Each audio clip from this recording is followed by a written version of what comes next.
करके। और आज का टॉपिक है इलेक्ट्रिक डाइपोल इन एक्सटर्नल फील्ड। याद कीजिए, लास्ट वाले लेक्चर में हम लोग सीख रहे थे कि डाइपोल होता क्या है, साथ साथ ये भी सीखे कि डाइपोल मतलब इक्वल एंड अपोजिट चार्ज, और साथ साथ ये भी निकाले कि दोनों आसपास पॉइंट पे कुछ फील्ड क्रिएट करेगा, कुछ पोटेंशियल होगा इसके कारण, दैट इज कुछ इफेक्ट इसके आसपास होगा। मतलब लास्ट वाले लेक्चर में हम लोग ये सीखे कि डाइपोल अपने सराउंडिंग में क्या इफेक्ट क्रिएट कर सकता है। अभी तक सिर्फ डाइपोल के आसपास इसके कारण इफेक्ट का बात कर रहे थे, और अब हम बात करना चाह रहे हैं कि डाइपोल के कारण नहीं, इस डाइपोल के ऊपर किसी दूसरे का इफेक्ट कितना होगा, इस डाइपोल के ऊपर दूसरे के फील्ड का इफेक्ट कितना होगा। वैसे डाइपोल जो अभी तक सीख रहे थे कि उसके आसपास इफेक्ट कितना होगा, अब सीखना चाह रहे हैं कि इस डाइपोल के ऊपर दूसरे के फील्ड में रखने के बाद इसके ऊपर क्या, विच इज इलेक्ट्रिक डाइपोल, जहां पे मान के अभी चल रहे हैं, बाद में सीखेंगे कुछ और भी, अभी चल रहे हैं कि दूसरे के फील्ड में रखा है, और जो दूसरा का फील्ड है वो कैसा है, यूनिफॉर्म इलेक्ट्रिक। किसी दूसरे के यूनिफॉर्म इलेक्ट्रिक फील्ड में, यूनिफॉर्म मतलब हर जगह फील्ड का डायरेक्शन सेम और साथ साथ मैग्नीट्यूड भी सेम। किसी दूसरे के इलेक्ट्रिक फील्ड में एक डाइपोल को रख रहे हैं और निकालना चाह रहे हैं कि उस डाइपोल को इस फील्ड में रखने के बाद इस डाइपोल के ऊपर क्या इफेक्ट पड़ेगा। अभी तक जो सीखे थे इसके आसपास इफेक्ट, अब निकालना चाहते हैं कि इसके ऊपर क्या इफेक्ट होगा। उसमें भी पहले कंडीशन में ये मान के चल रहे हैं कि dipole is placed along the direction of electric, जिसमें ये मान के अभी पहले कंडीशन में चल रहे हैं डाइपोल विच एक नेगेटिव एक पॉजिटिव, जिसको एक वेक्टर डाइपोल मोमेंट से दिखा रहे थे, ये मान के चल रहे हैं ये किसी दूसरे के इलेक्ट्रिक फील्ड में है। पहले केस में मान रहे हैं कि डाइपोल उस इलेक्ट्रिक फील्ड के डायरेक्शन में, डाइपोल उस इलेक्ट्रिक फील्ड के डायरेक्शन में, जैसे इस डाइपोल को दूसरे के फील्ड में रखिएगा, चार्ज है, फील्ड है, कुछ फोर्स लगेगी। पहले इस पे अलग सोचते हैं, इस पे अलग सोचते हैं, बाद में सब मिला के सोचेंगे कि टोटल इस डाइपोल के ऊपर क्या ही होगा। इस डाइपोल को अगर दूसरे के इलेक्ट्रिक फील्ड में रखेंगे तो इसके ऊपर जो पॉजिटिव चार्ज है, पॉजिटिव चार्ज पे इलेक्ट्रिक फील्ड के डायरेक्शन में फोर्स, और इस निगेटिव चार्ज पे इलेक्ट्रिक फील्ड के ठीक अपोजिट डायरेक्शन में फोर्स। डायरेक्शन अपोजिट दिखा चुके हैं, अलग से माइनस लिखने का जरूरत नहीं। हाँ, ऐसे लिखेंगे तो फिर माइनस क्यू लिखना पड़ेगा। डायरेक्शन दिखा चुके हैं, सीधा क्यू भी लिख सकते हैं। आगे भी प्लस क्यू और पीछे भी प्लस क्यू ही, डायरेक्शन उल्टा है। अगर हमसे पूछा जाए what is the net force, तो सीधा लिख सकते हैं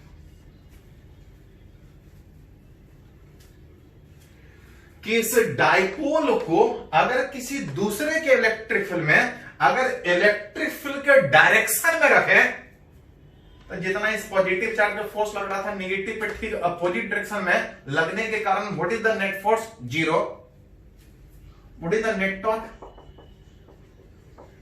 याद करो 11 में पढ़े थे कि अगर किसी बॉडी पे अगर 2 इक्वल एंड अपोजिट फोर्स लगता है तो नेट फोर्स तो 0 होगा, टॉर्क लग भी सकता है और नहीं भी लग सकता है।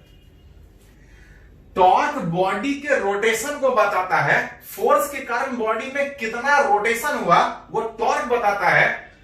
अगर 2 इक्वल एंड अपोजिट फोर्स अगर एक ही लाइन ऑफ एक्शन में है, एक ही डायरेक्शन में, एक ही लाइन में अपोजिट में है, तो फोर्स तो 0 होगा ही होगा, टॉर्क भी 0 होगा। लेकिन अगर फोर्स अगर कुछ परपेंडिकुलर डिस्टेंस पे है, फोर्स ये वाला किसी और जगह से लगे, ये वाला फोर्स किसी और जगह से लगे, तो ये बॉडी पे ऊपर एक रोटेशनल इफेक्ट डालेगा, जिसको हम लोग बोलते हैं टॉर्क प्रोड्यूस करेगा। याद कीजिए, उसको बोलते हैं कपल प्रोड्यूस करेगा। यहां पर नेट टॉर्क का बात कीजिएगा, दोनों फोर्स एक ही लाइन ऑफ एक्शन होने के कारण, कोई परपेंडिकुलर डिस्टेंस नहीं होने के कारण नेट फोर्स भी जीरो होगा। इस couple equal and opposite force जो एक कपल फॉर्म करता है उसका इफेक्ट टॉर्क कपल जीरो आएगा। मतलब अगर फिल्म में छोड़िएगा तो ना नेट फोर्स लगेगा ना टॉर्क लगेगा, मतलब छोड़िएगा तो ना ट्रांसलेट करेगा और ना रोटेट करेगा, जहां है वैसे रहेगा। इसी में एक और कंडीशन में बात करें कि जिस डाइपोल को इलेक्ट्रिक फील्ड के डायरेक्शन में रख रहे थे, नेट फोर्स भी जीरो था, नेट टॉर्क भी जीरो था, ना ट्रांसलेट करेगा ना रोटेट करेगा। अगर उस इलेक्ट्रिक फील्ड में, अगर उस डाइपोल को अगर इलेक्ट्रिक फील्ड के डायरेक्शन में रखने के बजाय अगर कुछ एंगल पे रखे तो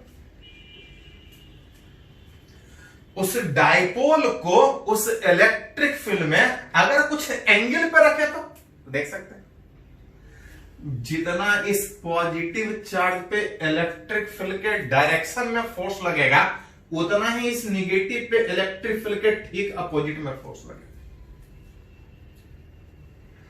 इलेक्ट्रिक फील्ड यूनिफॉर्म है, जितना इलेक्ट्रिक फील्ड यहां उतना यहां पे होने के कारण अभी भी अगर बात कीजिएगा व्हाट इज नेट फोर्स,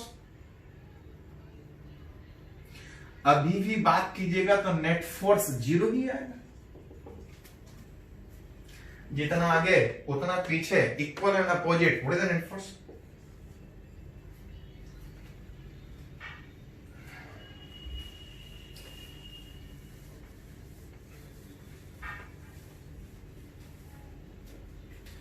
इसी में बात करें तो क्या इस बार भी टॉर्क जीरो होगा? क्या फोर्स लगने के बाद नेट फोर्स तो जीरो है, क्या टॉर्क भी जीरो होगा? क्या बॉडी अभी भी रोटेट नहीं करेगा?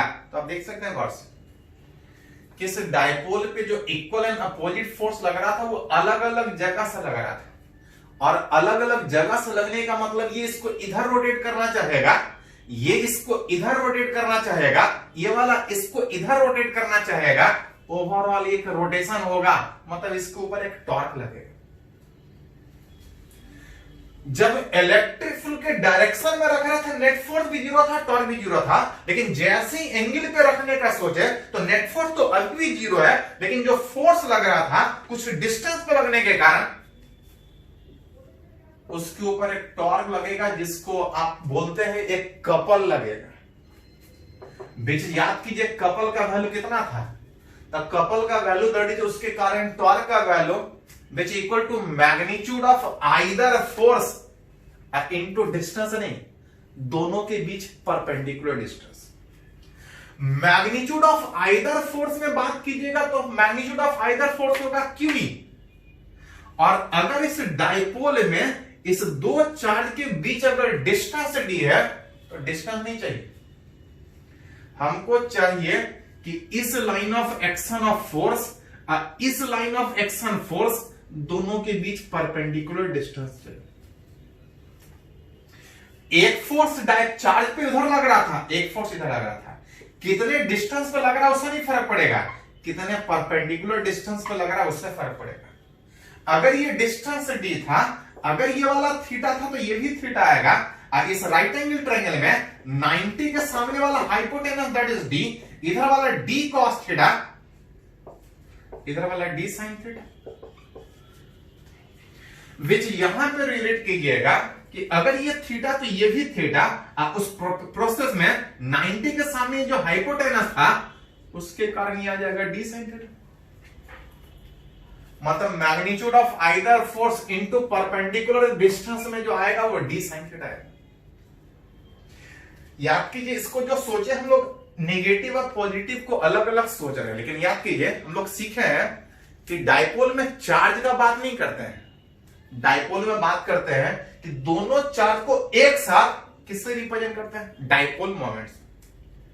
तो अगर इसको चार्ज के टर्म में सोचने के बजाय अगर इसको डाइपोल मोमेंट के टर्म में सोचे तो magnitude of either charge into dipole into दोनों के बीच का डिस्टेंस, इसको डाइपोल मोमेंट PE इनटू कितना लिख सकते हैं, साइन थीटा।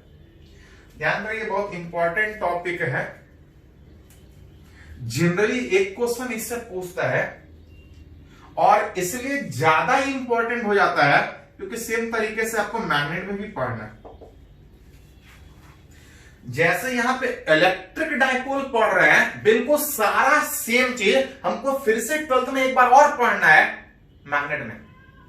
वहां पे मैग्नेटिक डाइपोल का बात हो, सब कुछ सेम तरीके से होने के कारण आप बोल सकते हैं कि एक जगह नहीं, अब दो दो चीज पढ़ रहे हैं। अब जनरली दोनों में से कहीं ना कहीं से एक क्वेश्चन जरूर रहता है। +2 में भी है, एग्जाम में भी पूछता है, तो थोड़ा सा इसको ध्यान जरूर रखिएगा अच्छे से, क्योंकि दो दो जगह पढ़ना है। बॉडी को, इस डाइपोल को फील्ड में रख रहे थे, सीधा रखिए चाहे एंगल पे, नेट फोर्स 0 था, लेकिन जब एंगल पर रख रहे थे उसके ऊपर टॉर्क लग रहा था। ध्यान दिए थोड़ा सा, टॉर्क दो तरह का हम लोग बात करते हैं।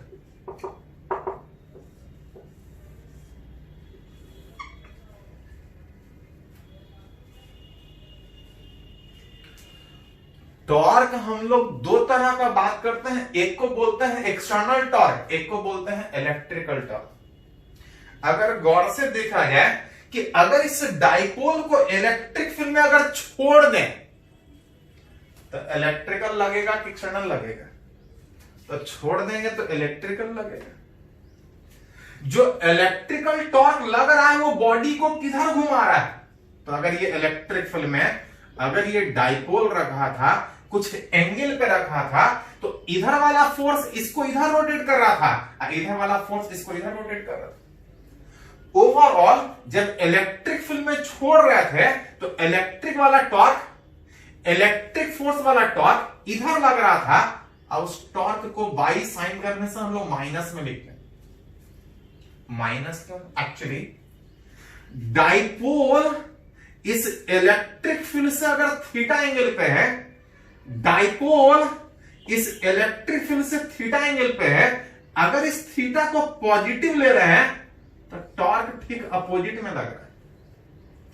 अगर इस थीटा को इलेक्ट्रिक फील्ड से एंगल अगर इधर पॉजिटिव ले रहे हैं, लेकिन जो टॉर्क है ठीक अपोजिट में लग रहा है, तो उस इलेक्ट्रिकल वाले टॉर्क को माइनस पी साइन थीटा, जिसको अगर वेक्टर फॉर्म में लिखा जाए तो ए बी साइन थीटा को हटा के वेक्टर में लिखेगा तो ए क्रॉस बी। अब इसी में जब छोड़ रहे हैं तो इलेक्ट्रिकल फील्ड इधर रोटेट कर रहा है, थीटा के ठीक अपोजिट में रोटेट कर रहा है। अगर एक्शन तो इधर रोटेट कौन किया? छोड़ेंगे तो इधर रोटेट करेगा, तो इधर कौन रोटेट किया? तो उधर रोटेट करेगा एक्सटर्नल। वो अपने आप डाइपोल रोटेट करके वहां नहीं जाएगा।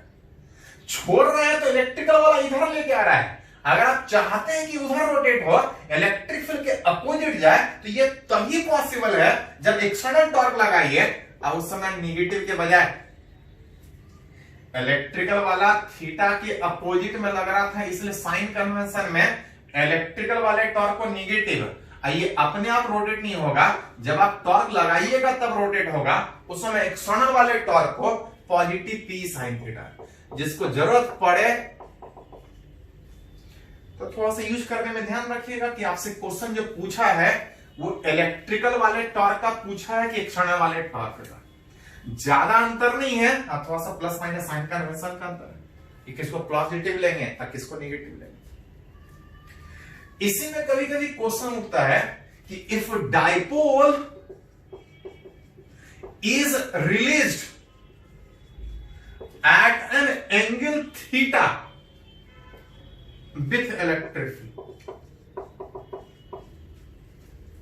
अगर उस डाइपोल को इलेक्ट्रिक फील्ड में छोड़ दे, अगर उस डाइपोल को अगर इलेक्ट्रिक फील्ड में छोड़ दे तो उसके ऊपर जो फोर्स है वो कितना लगेगा? तो सीधा छोड़े चाहे तिरछा छोड़े, नेट फोर्स तो 0 होगा। मतलब छोड़ेंगे तो कभी ट्रांसलेशन का बात होगा ही नहीं, चाहे सीधा छोड़ी चाहे तिरछा छोड़िए। कब तक? ध्यान रहे, बात है यूनिफॉर्म इलेक्ट्रिक फील्ड। अगर इस डाइपोल को उस इलेक्ट्रिक फील्ड में अगर कुछ एंगल से छोड़ दे तो फोर्स तो 0 है, लेकिन पता है कि टॉर्क लगेगा। कौन सा टॉर्क लगेगा? तो छोड़ेंगे तो इलेक्ट्रिकल वाला। छोड़ेंगे तो इलेक्ट्रिकल वाला कितना, माइनस पी साइन थीटा। और शायद पढ़े होंगे एंगुलर एसएचएम, याद कीजिए थोड़ा सा, कि अगर किसी डाइपोल को, किसी भी पार्टिकल को अगर किसी टॉर्क के अंदर छोड़ रहा है और अगर बॉडी एंगुलर एंगल के हिसाब से आगे पीछे कर रहा है, और अगर आप प्रूफ कर दें कि टॉर्क माइनस के थीटा है, जैसे सीधा एसएचएम करता था तो हम लोग प्रूफ करना होता था माइनस के एक्स। अगर आप ये प्रूफ कर दें कि कोई पार्टिकल एंगल के हिसाब से आगे पीछे कर रहा है, कोई पार्टिकल एंगल के हिसाब से आगे पीछे कर रहा है, और उस एंगल के हिसाब से आगे पीछे करने में अगर आप प्रूफ कर दें कि net torque minus k theta है, तो हम लोग याद कीजिए बोलते हैं कि पार्टिकल एसएचएम करेगा। लेकिन माइनस पी साइन थीटा को के थीटा लिख सकते हैं, तो अभी नहीं लिख सकते। हाँ, अगर इसी में अगर कोई बोले कि जितने एंगल से डाइपोल को छोड़ रहे हैं अगर वो एंगल स्मॉल है, तो आपको पता है कि साइन थीटा जब एंगल स्मॉल होता है तो उसको हटा के आप सिर्फ थीटा लिख सकते हैं। और अगर थीटा लिखेगा तो अब इसको एक कांस्टेंट, डाइपोल को फील्ड में कितने भी एंगल से घुमाइएगा डाइपोल मोमेंट नहीं चेंज करेगा, फील्ड हर जगह सेम है। अगर थीटा एंगल से घुमा रहा है तो net torque minus k theta, that is for a small oscillation. अगर छोटा सा एंगल से अगर छोड़िएगा, for a small theta it's motion is, उसको छोड़िएगा, इस मोशन इज, उसका मोशन एंगुलर एसएचएम होगा। एंगुलर एसएचएम होगा एंगल के हिसाब से, जब फील्ड में छोड़ेंगे तो एंगल के हिसाब से ऑक्सिलेट करेगा हैविंग टाइम पीरियड। याद कीजिए 11th में पढ़े थे कि जब कोई पार्टिकल सीधा आगे पीछे करता है तो उसका टाइम पीरियड होता है 2 pi under root M by K. लेकिन तब जब सीधा आगे पीछे करता है net force minus K X है। अगर कोई पार्टिकल एंगल के हिसाब से आगे पीछे करता है, टॉर्क अगर माइनस के थीटा है, तो मोशन एसएचएम होने में जो टाइम पीरियड था 2 pi under root M by K नहीं, ट्रांसलेशन में मास और रोटेशन में moment of inertia. 2 pi under root I divide by K का मतलब, के का मतलब था ये कांस्टेंट, और इस कांस्टेंट का वैल्यू कितना है, मतलब उस डाइपोल में, अगर उस डाइपोल को फील्ड में अगर कुछ एंगल के हिसाब से छोड़े तो एंगल के हिसाब से ऑक्सिलेट करेगा, एसएचएम करेगा having time period 2 pi under root P by बीच डाइपोल मोमेंट, उस डाइपोल मोमेंट का इज इलेक्ट्रिक फील्ड जिसमें छोड़ रहे हैं, और आई मोमेंट ऑफ इनर्शिया किसका, उस बॉडी का। एक आध एग्जांपल से सीखेंगे कि मोमेंट ऑफ इनर्शिया कैसे निकालते हैं, अब ये फॉर्मूला यूज करेंगे। अभी के लिए सिर्फ रिजल्ट है, बाकी न्यूमेरिकली बात करेंगे, पहले इसको थोड़ा सा नोट कीजिए।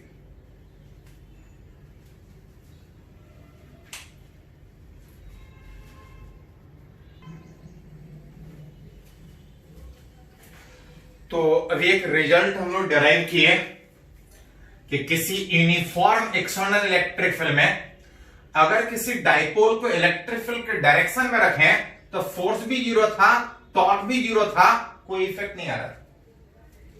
लेकिन डाइपोल को अगर इलेक्ट्रिक फील्ड के डायरेक्शन में रखने के बजाय कुछ एंगल पर रख रहे थे तो फोर्स तो अभी भी जीरो था लेकिन टॉर्क लग रहा था। दो तरह का टॉर्क का बात की, एक इलेक्ट्रिकल एक एक्सटर्नल। फील्ड में छोड़ रहे थे तो इलेक्ट्रिकल टॉर्क लग रहा था माइनस पी साइन थीटा, और अगर डाइपोल को रोटेट करना है तो external that is plus p sine theta. ज्यादा अंतर नहीं, खाली प्लस माइनस, थोड़ा सा ध्यान रखिएगा। हाँ, इसी में ये भी सीखे कि अगर उस इलेक्ट्रिक फील्ड में अगर स्मॉल एंगल पे छोड़ दें तो उस electrical torque minus P theta के फॉर्म में होने के कारण, माइनस के थीटा के फॉर्म में होने के कारण बोल रहे थे कि मोशन एंगल के हिसाब से एसएचएम करेगा। टाइम पीरियड आ रहा था 2 pi under root I by P. बात करेंगे न्यूमेरिकली, एक दो रिजल्ट पहले और है, उसको थोड़ा सा यूज कर लेते हैं।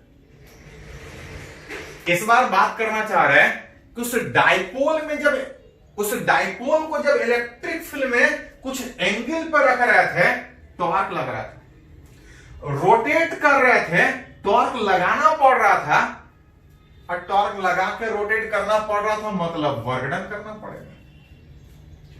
दो तरह का टॉर्क था, एक इलेक्ट्रिकल और एक एक्सटर्नल, तो वर्क डन भी दो तरह का होगा, एक इलेक्ट्रिकल और एक एक्सटर्नल। अंतर खाली प्लस माइनस का है, तो वर्क डन में भी निकालने में खाली प्लस माइनस का अंतर होगा। मतलब अगर किसी डाइपोल को इलेक्ट्रिक फील्ड में रोटेट करना है, हमको मेहनत करना पड़ रहा है, टॉर्क लगाना पड़ रहा है, कुछ वर्क डन करना पड़ेगा। और याद कीजिए, जैसे ट्रांसलेशन में work done F dot dr से निकालते हैं, रोटेशन में वर्क डन कैसे निकालते हैं याद है आपको? ट्रांसलेशन में वर्क डन फोर्स का डॉट प्रोडक्ट डिस्प्लेसमेंट के साथ। अब उसी तरह से अगर रोटेशन में बात करें तो टॉर्क का डिस्प्लेसमेंट के साथ डॉट प्रोडक्ट, जैसा ट्रांसलेशन वैसा रोटेशन। वर्क डन इलेक्ट्रिकल का है तो टॉर्क इलेक्ट्रिकल का होगा। इलेक्ट्रिकल वाला टॉर्क कितना था? Minus P sine theta. कहां से कहां तक? तो किसी इनिशियल एंगल से किसी फाइनल एंगल तक। एक एंगल से डाइपोल को किसी और एंगल तक रोटेट करना है, कुछ वर्क करना पड़ेगा। माइनस पी बाहर, साइन थीटा का इंटीग्रेशन, तो साइन थीटा का इंटीग्रेशन माइनस कॉस थीटा होता है। थीटा इनिशियल से थीटा फाइनल तक। साइन थीटा का डिफरेंशिएशन कॉस थीटा होता है, इंटीग्रेशन माइनस कॉस थीटा होता है। एक माइनस पहले से था, एक और minus, minus minus plus, P बाहर, लिमिट बैठाएंगे तो cos final theta minus initial theta.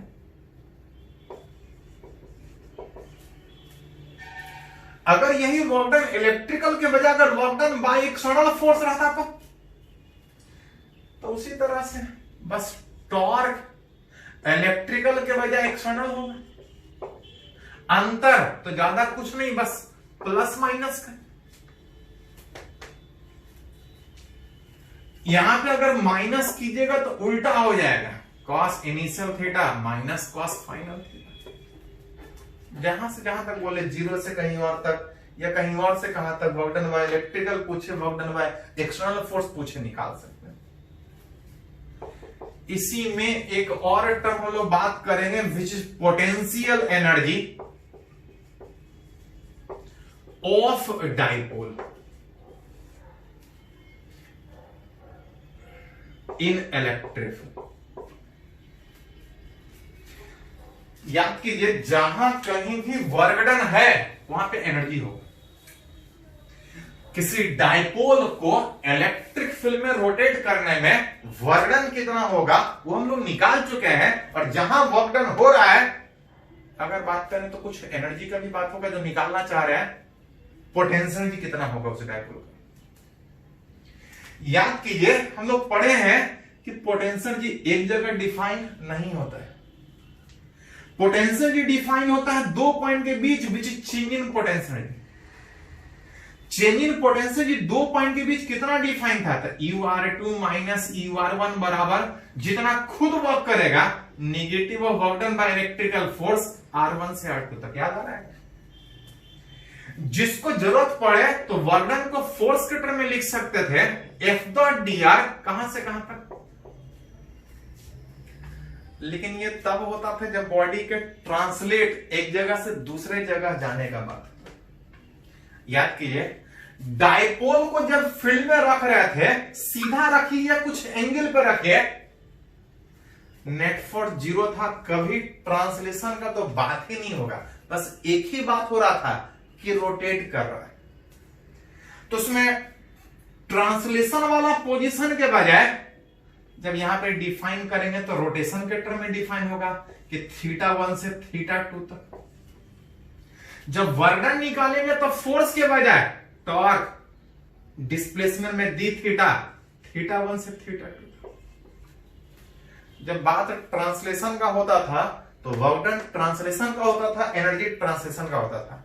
यहां पे ट्रांसलेशन हो ही नहीं रहा है, जो भी बात है रोटेशन का है, वर्क डन रोटेशन का, और एनर्जी भी रोटेशन के ही टर्म में डिफाइन होगा। एक जगह पे डिफाइन नहीं होता है, जब भी डिफाइन होगा चेंज के टर्म में डिफाइन होगा। हाँ, एक जगह डिफाइन करते थे जब एक जगह रेफरेंस लेते थे, याद है आपको?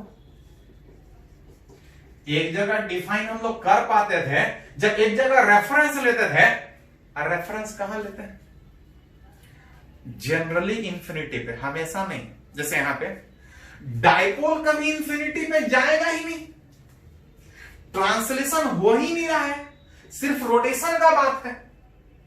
और सिर्फ रोटेशन होने में ये इंफिनिटी पे कभी नहीं जाएगा, यहीं पे घूमते रहेगा। तो इंफिनिटी पे रेफरेंस लेने के बजाय इस केस में रेफरेंस हम लोग 90 डिग्री पे कंसिडर करते हैं कि जब इलेक्ट्रिक फील्ड में डाइपोल जब 90 डिग्री पे होता है तो रेफरेंस के रूप में उस जगह जहां पे रेफरेंस लेता है एनर्जी कितना होता है? 0। तो यहां पे रेफरेंस अगर 90 पे ले विथ जो पोटेंशियल एनर्जी होगा, जो रेफरेंस पे 90 डिग्री पे जो पोटेंशियल ये होगा, विच कितने के बराबर? Then potential energy at any position, जो दूसरा वाला पोजीशन अब दूसरा नहीं, क्योंकि एक तो रेफरेंस ही हो गया, एक रेफरेंस हो गया, अब दूसरा वाला नहीं है, वो एक पोजीशन पे बात होगा। एट एनी पोजीशन अगर पोटेंशियल का बात करें तो U theta at any position, ये तो 0 हो गया था, is equal to negative of work done by electrical. अब चाहे तो एक्सटर्नल के टर्म में भी डिफाइन कर सकते हैं, माइनस के वजह प्लस हो जाएगा।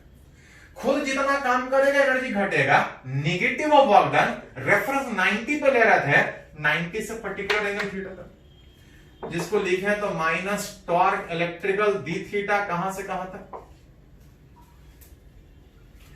इलेक्ट्रिकल का टॉर्क निकाले थे माइनस पी साइन थीटा तक,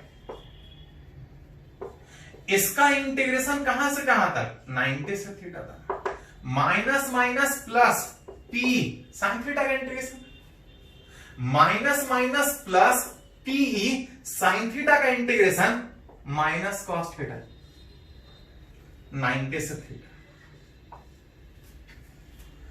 सबसे पहले अपर लिमिट डालेंगे तो माइनस आएगा, इसलिए लोअर लिमिट पहले, कॉस 90 पॉजिटिव में आएगा, माइनस अपर लिमिट, कॉस 90 कितना होता है?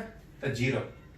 कॉस 90 0 होने का मतलब पोटेंशियल एनर्जी उस डाइपोल का उस इलेक्ट्रिक फील्ड में एट एनी पोजीशन, कॉस 90 0 होने में माइनस पी कॉस थीटा, जिसको जरूरत पड़े तो वेक्टर में लिख सकते हैं माइनस पी का डॉट प्रोडक्ट ई के साथ।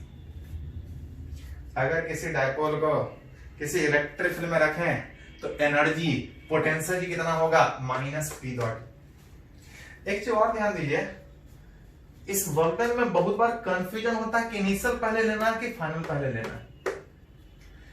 इलेक्ट्रिकल में ले रहा है तो फाइनल पहले लेना पड़ रहा है, एक्सटर्नल में ले रहा है तो इनिशियल पहले लेना पड़ रहा है। तो हमेशा लोग कंफ्यूज रहते हैं। कंफ्यूजन से बचना है तो या तो प्रॉपर डेराइव कीजिए रिजल्ट को, कभी गलत नहीं होगा। नहीं, एक दूसरा तरीका, एनर्जी में कोई कंफ्यूजन नहीं हो कि अगर किसी डाइपोल को इलेक्ट्रिक फील्ड में कुछ एंगल पर रखे, energy minus P dot E, that is minus P cos theta. Energy का फॉर्मूला पता है, वर्क डन पता था, एनर्जी पता, निकाल सकते हैं। उल्टा अगर एनर्जी पता है तो वर्क डन भी निकाल सकते हैं। दो तरह का वर्क डन, एक इलेक्ट्रिकल एक एक्सटर्नल। अगर इलेक्ट्रिकल का बात करते थे तो खुद जितना काम करेगा that is equal to decrease in potential जी, और अगर एक्सटर्नल वाला काम करेगा तो इंक्रीज इन पोटेंशियल जी।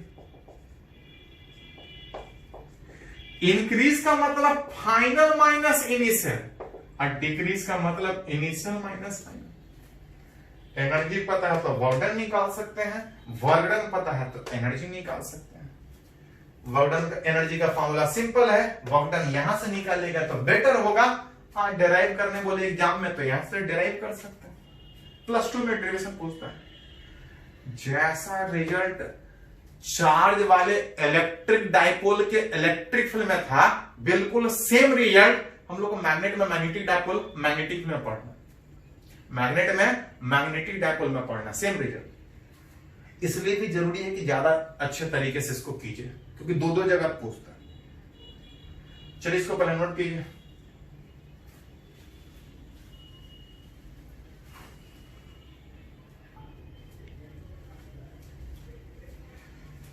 तो अभी एक रिजल्ट जितना भी डिराइव किया उसमें ये मान के चले थे कि डायपोल किसी दूसरे के इलेक्ट्रिक फील्ड में रखा है, यूनिफॉर्म इलेक्ट्रिक फील्ड में रखा है, तो टॉर्क कितना होगा, वर्क डन कितना होगा, एनर्जी कितना होगा, छोड़ेंगे कुछ एंगल से तो एसएचएम करेगा तो टाइम पीरियड कितना होगा।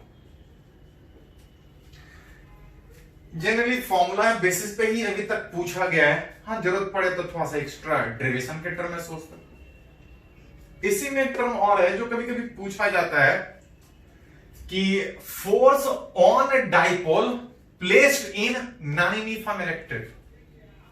अभी तक जितना भी बात पढ़े थे वो यूनिफॉर्म इलेक्ट्रिक फील्ड में पढ़े थे, लेकिन इस बार बोल रहा है कि अगर किसी रीजन में अगर नॉन यूनिफॉर्म इलेक्ट्रिक फील्ड है, एक डाइपोल को उस नॉन यूनिफॉर्म इलेक्ट्रिक फील्ड में रख रहे हैं जिसमें ये मान के चल रहा है कि जिस डायरेक्शन में इलेक्ट्रिक फील्ड चेंज कर रहा है डाइपोल उसी डायरेक्शन में रखा है। With dipole is in direction of electric field, जिस डायरेक्शन में इलेक्ट्रिक फील्ड वेरिएबल है उसी डायरेक्शन में डाइपोल को रखा है। यहां पे थोड़ा सा कॉम्प्लेक्स तरीके से होता है, तो होने का तो बहुत कुछ हो सकता है कि ऐसे ही कोई फील्ड दे दे, चार्ज कहीं कहीं रख डाइपोल, तो मन करे तो डिराइव करने में पॉजिटिव अलग सोचे, नेगेटिव अलग सोचे। हाँ, कुछ रिजल्ट जो सीधा सीधा पूछा जाता है वो हम लोग थोड़ा सा बात कर रहे हैं, सारा रिजल्ट नहीं बात कर रहे। अब पूछने का तो कुछ भी पूछ सकते हैं, वो आपको उसी हिसाब से सोचना पड़ेगा, इसको अलग इसको अलग। जैसे यहां पे देखिए थोड़ा सा बोल रहा है इस नॉन यूनिफॉर्म फील्ड में जिस डायरेक्शन में इलेक्ट्रिक फील्ड वेरी कर रहा है, डाइपोल को अगर उसी डायरेक्शन में रखें तो इस नेगेटिव पे भी फोर्स लगेगा, इस पॉजिटिव भी लगेगा। पॉजिटिव पे इलेक्ट्रिक फील्ड के डायरेक्शन में फोर्स लगेगा और नेगेटिव इलेक्ट्रिक फील्ड के अपोजिट। दोनों जगह सेम फोर्स लगता है अगर हर जगह फील्ड सेम होता है। अगर फील्ड अलग है तो यहां पे फोर्स कुछ चेंज करेगा, जितना फील्ड चेंज करेगा उसी के हिसाब से फोर्स भी चेंज करेगा। तो मान ले रहा है इससे यहां पे अलग कितने से, डेल्टा ई से। ज्यादा भी हो सकता है कम भी होगा। अभी मान रहा है कुछ चेंज कर रहा है, लेकिन एक चीज ध्यान दीजिएगा, ये रिजल्ट जो यूज कर रहा हूं ये मान के यूज कर रहे हैं कि डाइपोल इलेक्ट्रिक फील्ड के डायरेक्शन में। अगर कुछ एंगल पे होगा तो सारा आपको फिर से डिराइव करना पड़ेगा, ये फॉर्मूला यूज नहीं कर सकते। मान के चल रहा है कि डाइपोल नॉन यूनिफॉर्म फील्ड में जिस डायरेक्शन में फील्ड वैरी कर रहा है, डाइपोल अगर उसी डायरेक्शन में है तो हम निकालना चाहते हैं कि नेट फोर्स कितना होगा। अभी अगर इस पे अगर ज्यादा माने, कम भी हो सकता है, प्लस की जगह माइनस को डायरेक्शन अपने आप उल्टा हो जाएगा। अभी अगर उसको ज्यादा मान रहा है तो जो नेट फोर्स होगा Q into E plus delta E, minus कितना, एक QE वाला फैक्टर हट जाएगा, यहां पे Q इंटू डेल्टा ई लिख सकते। अगर डेल्टा एक्स से अगर मल्टीप्लाई और डिवाइड कर दे तो कोई दिक्कत नहीं, रिजल्ट वही। जहां पे डेल्टा एक्स ये मान के चल रहा है कि दोनों के बीच कुछ सेपरेशन होगा। और याद कीजिए कि डाइपोल को चार्ज से नहीं दिखाते हैं, डाइपोल को dipole moment magnitude of either charge into separation से दिखाते हैं। मतलब इस Q इंटू डेल्टा एक्स को अगर एक साथ लिखना चाहें तो इस डाइपोल का dipole moment into delta E by delta x जो बता रहा है कि इस डिस्टेंस के हिसाब से फील्ड के चेंज करने से उस डाइपोल के ऊपर फोर्स लगेगा। जिस इक्वेशन को अगर डिफरेंशिएशन के फॉर्म में लिखे, इन डिफरेंशियल फॉर्म, इन अगर डिफरेंशियल फॉर्म अगर लिखे तो इसको नेट फोर्स बराबर उस डाइपोल के ऊपर फोर्स बराबर उस P इंटू डेल्टा ई को डिफरेंशिएशन के फॉर्म में लिखे, क्योंकि ये भी बता रहा है कि इसके चेंज करने से ये कितना चेंज करेगा, ये भी बता रहा है इसके चेंज करने से ये कितना चेंज करेगा। जनरली डाइपोल के बीच का गैप कम होता है तो डिफरेंशिएशन के फॉर्म में यूज कर सकता है। मतलब अगर किसी डाइपोल को इलेक्ट्रिक फील्ड में रखें, नॉन यूनिफॉर्म फील्ड में रखें, तो फोर्स कुछ इतना लगेगा डाइपोल। लेकिन ये फॉर्मूला तब वैलिड है जब डाइपोल इलेक्ट्रिक फील्ड के डायरेक्शन में। यहां पे अगर आपसे पूछा जाए what is the net torque, तो याद कीजिए, अगर फोर्स एक ही लाइन में लगे, अगर बराबर लगे तो फोर्स भी जीरो है, टॉर्क भी जीरो। अगर अलग एक जगह कम एक जगह ज्यादा लगे तो नेट फोर्स होगा लेकिन टॉर्क नहीं लगेगा। टॉर्क तब लगता है जब फोर्स कुछ परपेंडिकुलर डिस्टेंस पर। एक ही लाइन में चाहे कितना ही फोर्स ज्यादा या कम हो, खाली ट्रांसलेट करेगा, रोटेट नहीं करेगा। मतलब इसके समय फोर्स लगेगा, लेकिन अगर कोई पूछे तो टॉर्क कितना, तो बता ही सकते हैं कितना। बहुत बार खाली ये पूछा जाएगा कि फोर्स लग रहा है कि नहीं, टॉर्क लग रहा है कि नहीं, तो बस इस पे अलग सोच के देखेंगे। अगर एक ही लाइन में हुआ, बराबर बराबर हुआ तो फोर्स भी जीरो, अलग अलग हुआ तो फोर्स लगेगा। जरूरत पड़े तो इस तरह सोच सकते हैं। टॉर्क, तो टॉर्क सीधा तब लगेगा जब कुछ फोर्स परपेंडिकुलर डिस्टेंस पर लगे, तो टॉर्क भी लग सकता है। तो खाली ऑब्जेक्टिव में उस तरह पूछा जाएगा, सिचुएशन देखे कि फोर्स लगेगा कि टॉर्क लगेगा। तो जैसे डेरिवेशन सीखे हैं वैसे क्वेश्चन बना सकते हैं। हाँ, सीधा रिजल्ट का जरूरत पड़े तो निकाल सकते हैं। एक पॉइंट ध्यान में रखिएगा कि फोर्स डाइपोल पे तो इस तरह से निकाल ही सकते हैं, एक और तरीके से फोर्स ऑन डाइपोल एक और तरीके से निकाल सकते हैं।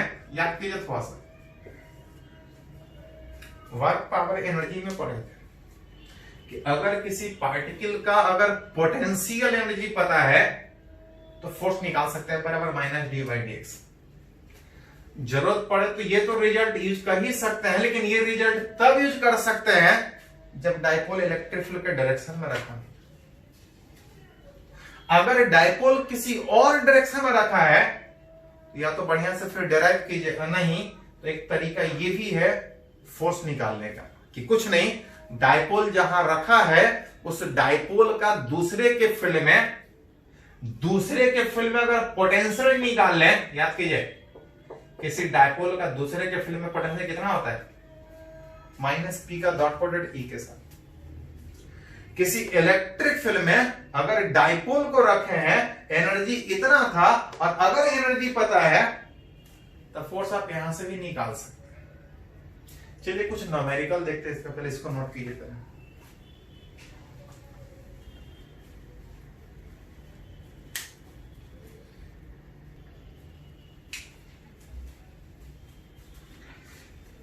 अभी कुछ फॉर्मूला हम लोग डिराइव किए थे।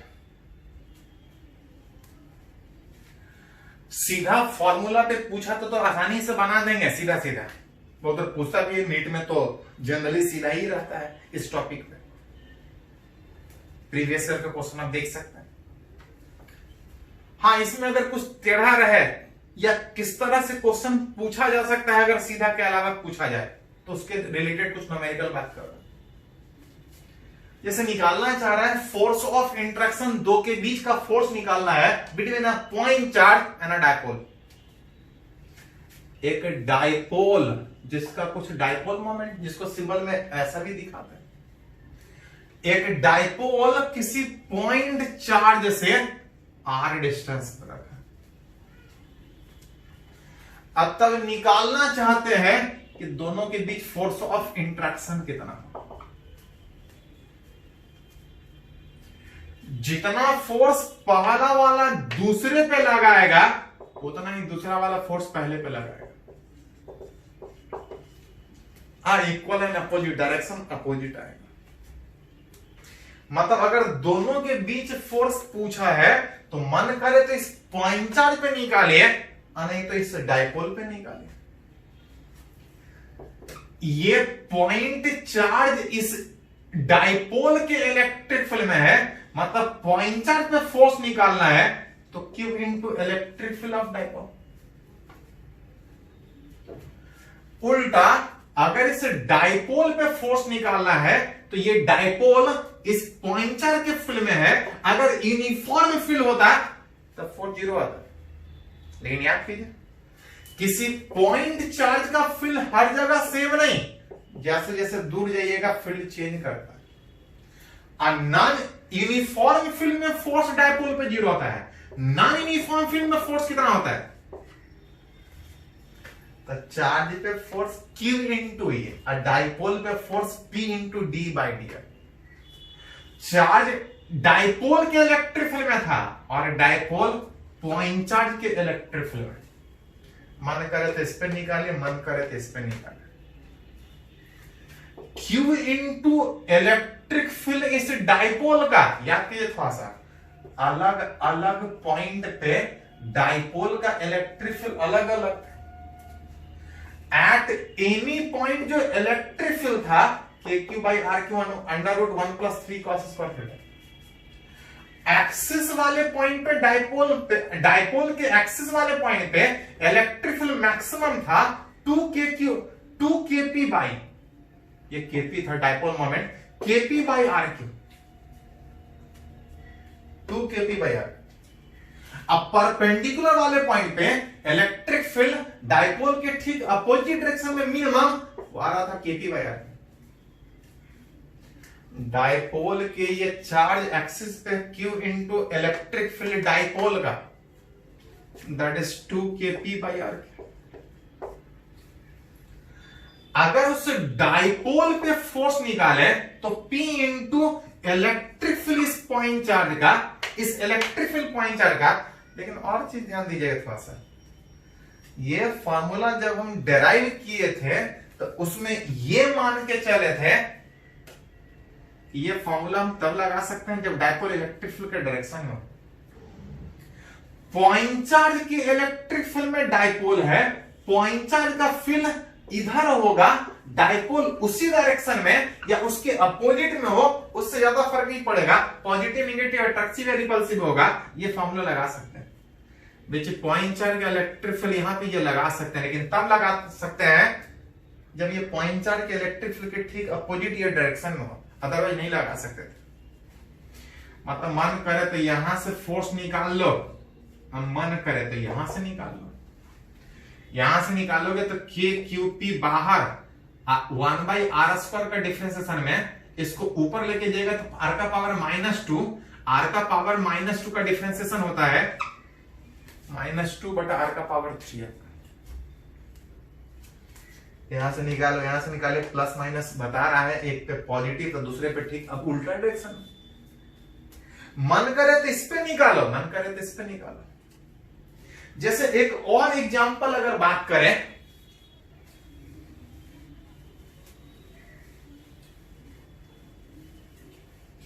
एक अगर और एग्जांपल अगर बात करें तो ध्यान दे थोड़ा सा, between a point charge and a dipole. फिर क्वेश्चन वही, बस थोड़ा सा ओरिएंटेशन का अंतर है कि इस बार डायपोल ऐसा रखा है, इससे r डिस्टेंस पे एक पॉइंट चार्ज रखा है। फिर क्वेश्चन वही है, दोनों के बीच फोर्स ऑफ इंटरेक्शन, मन करे तो इस Q पे निकालो, मन करे तो डायपोल पे निकालो। Q पे फोर्स कितना होगा तो Q into electric field dipole का, और डायपोल पे कितना फोर्स होगा तो यहां तक निकाल ही नहीं सकते। गड़बड़ क्या है, डायपोल ऐसा रखा है, अब पॉइंट चार्ज का फील्ड कहीं इधर है, पॉइंट चार्ज का फील्ड इधर है और डायपोल उससे कुछ एंगल पे। जो हम लोग फॉर्मूला डेराइव किए थे, ये तब डेराइव किए थे जब डायपोल इलेक्ट्रिक फील्ड के डायरेक्शन में,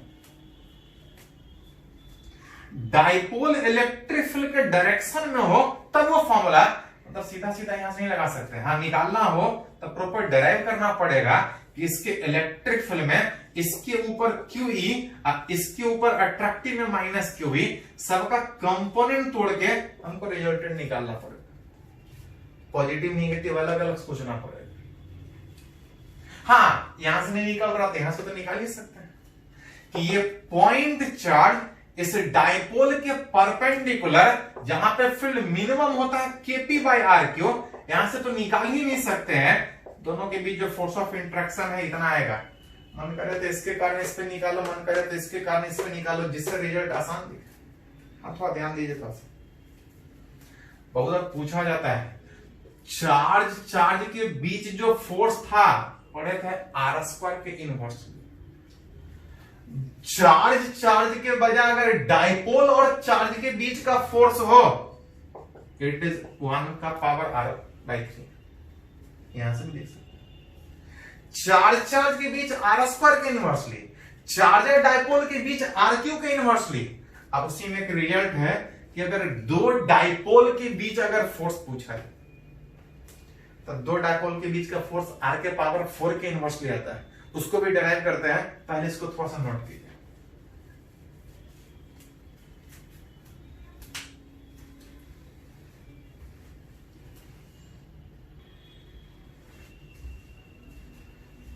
तो एक और यहां पर रिजल्ट है कि दो डाइपोल एक दूसरे के फील्ड में अगर r सेपरेशन पे है, दोनों के बीच फोर्स ऑफ इंट्रैक्शन निकालना है।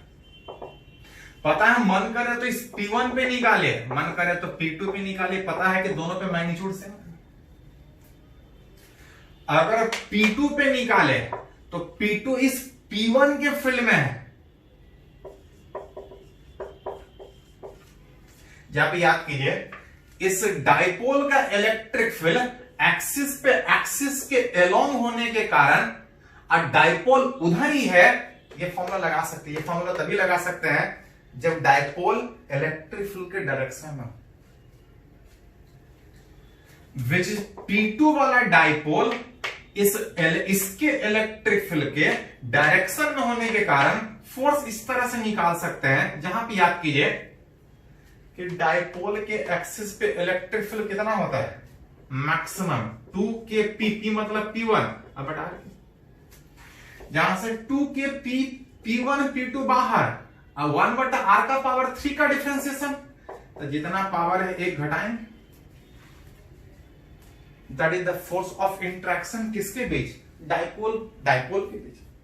जिसके बीच पूछे, अगर फॉर्मूला लगा सकते तो ठीक है, नहीं तो फिर प्रॉपर अरेंज करके ड्राइव करना पड़ेगा। थोड़ा देर पहले बात कर रहे थे बिटवीन 2 पॉइंट चार्ज, दो पॉइंट चार्ज के बीच का फोर्स का बात कर रहे थे, तो r² के proportional between a charge and a dipole. जो फोर्स ऑफ इंट्रैक्शन था बिटवीन, अगर टू डाइपोल, अगर फोर्स ऑफ इंट्रैक्शन अगर बोला जाए तो F is inversely proportional r का पावर कितना। तो थोड़ा ध्यान दीजिए, बहुत बार सीधा सीधा इस तरह से कैसे सोचेंगे, तो इस तरह से अब इसी में करके भी रहता है कि रिंग के फील्ड में डाइपोल रखा है, कोई दिक्कत नहीं। डाइपोल का फील्ड पता है कि KQX/r² प्लस x² का पावर होल 3/2। अब किसी नॉन यूनिफॉर्म फील्ड में अगर डाइपोल रखा है तो फोर्स इस तरह से निकाल सकते। अगर फील्ड यूनिफॉर्म है तो नेट फोर्स 0 होगा।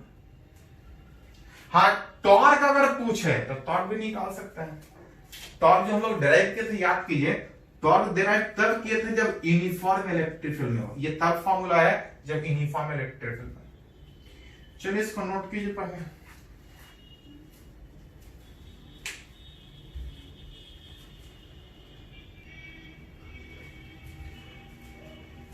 तो अगर एक एग्जांपल अगर और बात करें, इस पर मान के चल रहे हैं एक इनफिनाइट चार्ज सीट, जिसका कुछ चार्ज पर यूनिट एरिया दिया है।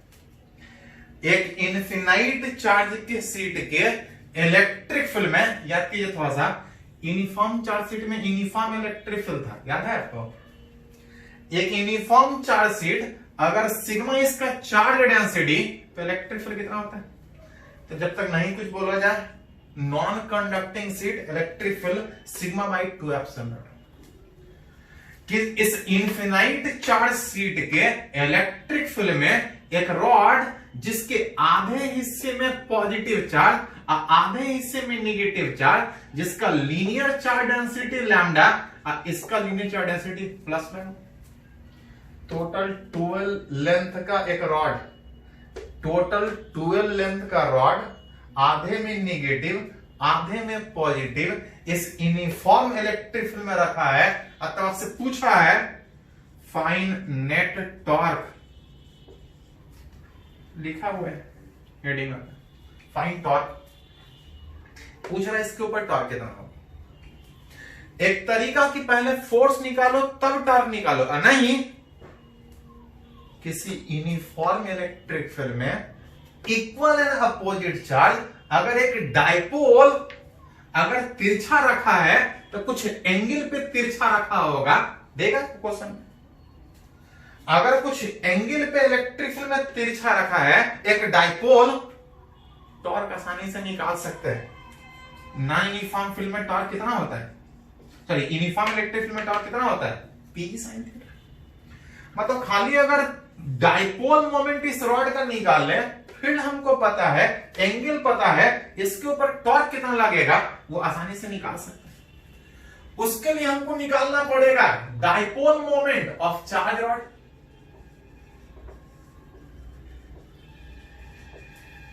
इसके लिए हमको सबसे पहले निकालना पड़ेगा इस चार्ज रॉड का डायपोल मोमेंट कितना, टॉर्क आसानी से बैठा सकता है। डायपोल मोमेंट P का मतलब था, डायपोल मोमेंट जो चार्ज रॉड है, ध्यान दो थोड़ा सा, आधे में निगेटिव और आधे में पॉजिटिव। जितना पॉजिटिव उसी हिसाब से निगेटिव भी। लेकिन गड़बड़ क्या है कि हर चार्ज बराबर डिस्टेंस पे नहीं है, कुछ चार्ज कम डिस्टेंस पे और कुछ चार्ज ज्यादा डिस्टेंस पे। उसके लिए करना क्या चाह रहे हैं कि अगर यहां से x डिस्टेंस पे एक dx थिकनेस का एक छोटा सा चार्ज जैसा इधर ले, अगर वैसा ही इधर अगर सोचे तो इक्वल एंड अपोजिट चार्ज ये दोनों मिलकर डायपोल बनाएगा। अब इसका डायपोल मोमेंट निकाल के ऐसा ऐसा टोटल सिस्टम का निकालना है, सारे को जोड़ना पड़ेगा। सारे एक ही लाइन ऑफ एक्शन में होने के कारण सारे का डायपोल मोमेंट सीधा जुटेगा, क्योंकि हर एक का डायपोल मोमेंट नेगेटिव से पॉजिटिव, नेगेटिव से पॉजिटिव। इस इक्वल एंड अपोजिट चार्ज में dq इंटू एक्स नहीं, x इधर 2x, जहां पे dq मतलब छोटा सेकंड पे चार्ज, जिसके एक लेंथ का चार्ज अगर लैम्डा है तो dx लेंथ का charge lambda into dx into 2x। एक करके इंटीग्रेशन कहां से कहां तक, तो दोनों साइड जोड़ने का जरूरत नहीं है, क्योंकि डायपोल का मतलब ही हुआ दोनों मिला के। मतलब आधा ही जोड़िएगा तो अगला आधा अपने आप जुटेगा, क्योंकि डायपोल में दो equal charge, equal and opposite. मतलब x इक्वल टू 0 से आपको आधा ही L तक जोड़ना है, टोटल 12 तक नहीं जोड़ना है। यहां से 2 लैम्डा बाहर, x dx का इंटीग्रेशन x स्क्वायर बाय 2 में आ जाएगा L स्क्वायर बाय 2, 2 से 2 कैंसिल आउट, बच जाएगा लैम्डा L स्क्वायर। ये डायपोल मोमेंट इस डायपोल का आया। अगर एक्सटर्नल फील्ड में रखा है, एक्सटर्नल यूनिफॉर्म फील्ड में रखा है, टॉर्क ऑन डायपोल कितना होगा, टॉर्क आता है किसी भी डायपोल पे P cross E, that is P sin theta. Dipole moment निकाले थे lambda into L square, electric field आता था sigma into by 2 epsilon not. अब दोनों के बीच एंगल दिया है थीटा, थोड़ा सा अरेंज करना तो अरेंज कर सकते हैं, that is torque. Dipole moment जरूरत पड़े तो डायपोल मोमेंट, एनर्जी लिखने का जरूरत हो तो एनर्जी लिख सकते हैं कि ये डायपोल इस इलेक्ट्रिक फील्ड में रखा है, इलेक्ट्रिक फील्ड पता है, डायपोल पता है। अगर आपसे पूछता कि पोटेंशियल ऑफ डायपोल कितना होगा, तो किसी भी डायपोल का इलेक्ट्रिक फील्ड में अगर एंगल पे कितना डायपोल होता है, तो P का dot product E that is equal to minus PE cos theta. यहाँ पे P sin थीटा था, यहाँ पे P cos थीटा, बस sin थीटा की जगह पे cos theta, that will give energy, potential energy उस डायपोल का। और एनर्जी पता है, बोले फील्ड में अगर रोटेट करे तो वर्क डन भी निकाल सकते हैं। चलो इसको नोट कर ले।